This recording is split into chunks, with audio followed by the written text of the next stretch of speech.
Kama sasa tunaenda pale Nyandarua, kuna MP wetu amekufa, ameaga dunia, anaitwa Mheshimiwa Kerao. Kuko na maombi kubwa huko Olokalao.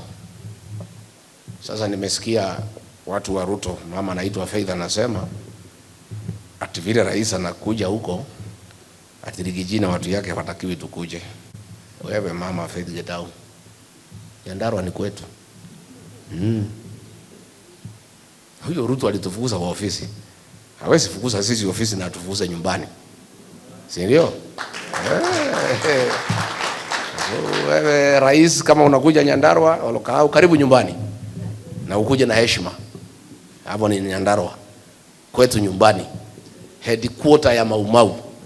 Pahali JM Kariuki alitoka. Karibu na Aberdare Forest, pahali Dedan Kimathi aliongoza vita. Na anybody thinking ati kwa sababu Ruto anakuja ceremony ati sisi naweza kosa, hatuwezi kosa sherehe ya nyumbani. Yeye ni mgeni, akuja kama mgeni, tutamkaribisha vizuri. Na akuja polepole na heshima. Nauliza watu ya Nyandarua wote, Olokalao zote tujae kwa hiyo kiwanja, kwa hiyo stadium.